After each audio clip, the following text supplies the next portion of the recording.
So prior to the championship section tonight, we have the honor to have a conversation, a quick interview with the composer of the band, of the piece, The World Rejoicing, Mr. Edward Gregson. Thank you very much for your time to tell something about the piece. Yeah. Okay, so this was quite an interesting commission because it was 5 different countries all going to be playing the same piece, and of course we've had the pandemic, which has interrupted everything. Mm-hmm. So the premiere was supposed to be at the British Open in Birmingham, but of course that changed, and now the actual premiere, the world premiere, is tonight, about an hour's time, here in Utrecht, which is good because I've been to the Netherlands many times, got lots of friends here, so I'm quite pleased that it's taking place here. So when I was thought about writing this piece, I wanted to write a piece which was going to be attractive, but still not compromising any of what I would call my artistic standards. So I hope it is an attractive piece, built on a Lutheran chorale, set of variations. You don't hear the tune until the end. It's a difficult piece, hard technically, hard musically. Got a very long, slow variation with lots of solos for lots of instruments, which are always going to be taxing when people are nervous, and their knees are like jelly, and so it's tough. But I hope it's the kind of piece that the bands have enjoyed playing, and also that the audience like as well. You wrote this piece for 5 countries. You told us. Obviously, involves England. It involves obviously Holland, Belgium, the Scandinavian countries.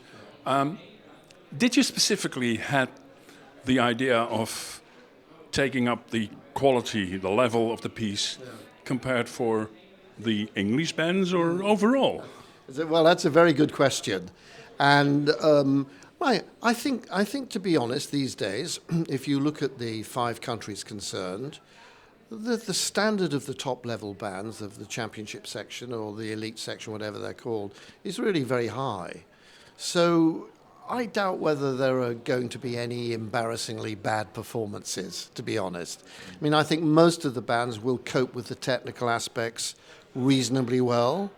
I think it's the musical interpretation that's going to, in the end, decide which band wins the competition.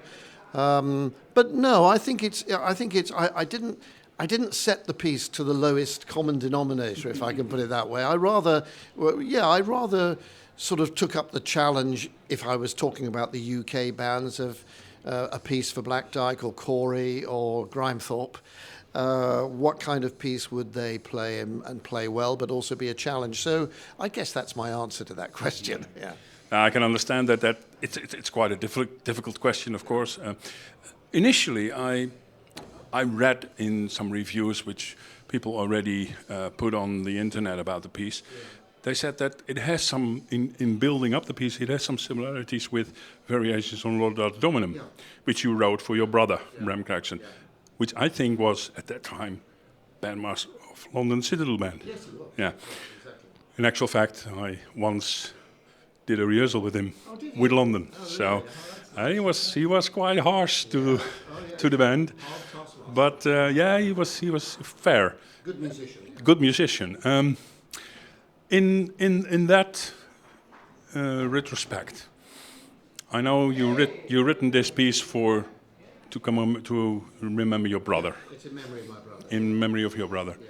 What's the idea of writing something for a test piece and yet in remembrance for your brother, which obviously is a very sensitive subject? Yeah. Well, first thing I should say, and I've said this a lot before in interviews and written commentaries and things, the phrase test piece for me is not relevant. I don't like using that anyway. It's a piece of music which is chosen as a set test piece, but it's still a piece of music first and foremost. So that's what it is. It's a piece of music, hopefully one that will stand the test of time.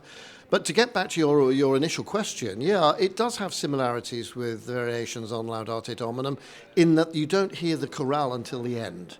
So all the variations are beforehand, they build up to this big climax. And yes, it was kind of very poignant for me because my brother died about 3 years ago now, almost exactly to the day, funnily enough.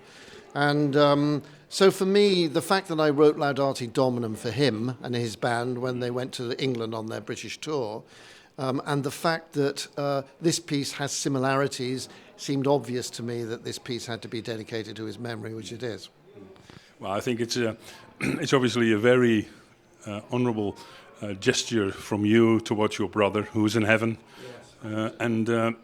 Well, the only thing I can say is, let's enjoy tonight, because obviously music which you wrote is always attractive to listen to, because there are some pieces which are, may I call the phrase, mumbo jumbo, and sometimes you don't know what's going on. But I think, well, and definitely with Variations on Laudate Dominum, it's music. It's music that counts. And I think your view on music is something which we need to have in these difficult times, post-COVID and stuff like that. So show us the score. And yeah, well, here's the score, and there's the first page of the score, and you see it opens with a trombone solo, with the first phrase of the chorale, but that's all you hear at that stage. And it's a nice design. We looked for that design on the internet, and it's from an engraving in the 17th century, early 17th century, at the time actually of when this chorale was actually written. It was about 1638, something like that. So it's a rather nice engraving, and it's a nice addition. So yeah, but you're right. I mean, in the end, music has got to appeal to the emotions, and that's not to say that one's intellectual capacity isn't working, because it is. So you have to bring all the craftsmanship of writing music to a piece like this. But in the end, yes, it's got to appeal emotionally to people, and they have to, hopefully, will enjoy it. Last question, and then I would like to say a very, very, very well, thank you. Don't you have the urge to say, let's go into the box tonight, and I'll be the adjudicator? No way. No, I'd rather just be out there in the audience listening. Thank you. Okay, well, enjoy tonight. Thank you very much, Mr. Gregson, for your time. And I hope, and I'm sure that all the people in Holland will love your piece. So let's just enjoy the music. Thank you.